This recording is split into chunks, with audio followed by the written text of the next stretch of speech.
সংযুক্ত গণতান্ত্ৰিক মোৰ্চা AYDF দলৰ ফালৰ পৰা সমূহীয়াভাৱে ইফতাৰৰ আয়োজন।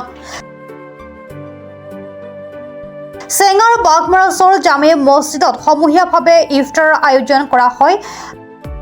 বাঘমাৰাছৰ গাঁও পঞ্চায়ত নিৰ্বাচনত AYDF দলৰ আঞ্চলিক সদস্য পদৰ দলীয় টিকট প্ৰত্যাশী আব্দুৰ ৰহমানৰ উদ্যত আৰু বাঘমাৰাছৰ আঞ্চলিক সমিতিৰ সহযোগত উক্ত সমূহীয়া ইফতাৰৰ আয়োজন কৰা হয়।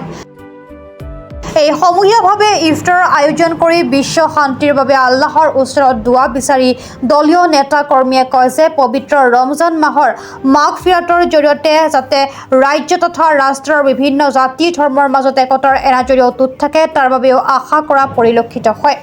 উক্ত সমূহীয়া ইফতাৰ অনুষ্ঠানত AYDF দলৰ বিভিন্ন পৰ্যায়ৰ নেতা কৰ্মীৰ উপৰিও প্ৰায় 4 শতাধিক ধৰ্মপ্ৰাণ ৰাইজে উপস্থিত থাকে।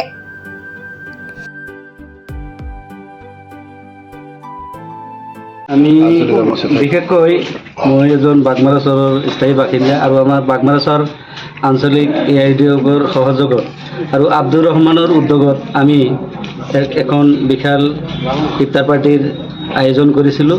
আমাৰ প্ৰায় 400মান ইফতাৰ পাৰ্টিত মানুহৰ সমাগম হৈছিল। আমি ভালে ভালে পাৰ কৰিলোঁ আৰু এই ইফতাৰ পাৰ্টিৰ জৰিয়তে আমি গোটেই অসমত যাতে আমি ভাতৃত্ববোধৰ এনাজৰী গঠন কৰিব পাৰোঁ তাৰে কামনা কৰিছোঁ।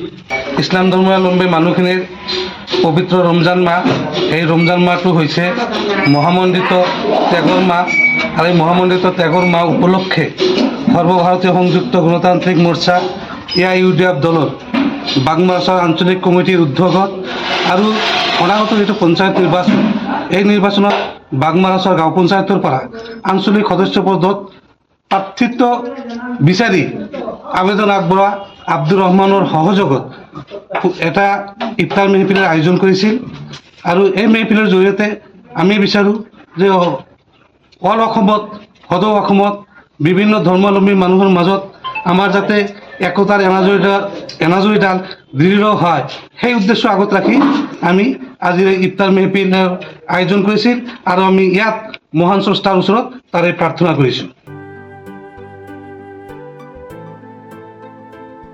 বাঘমাৰাছৰৰ পৰা নুৰ জামাল হুছেইনৰ ৰিপৰ্ট, প্ৰাত টাইম ডিজিটেল।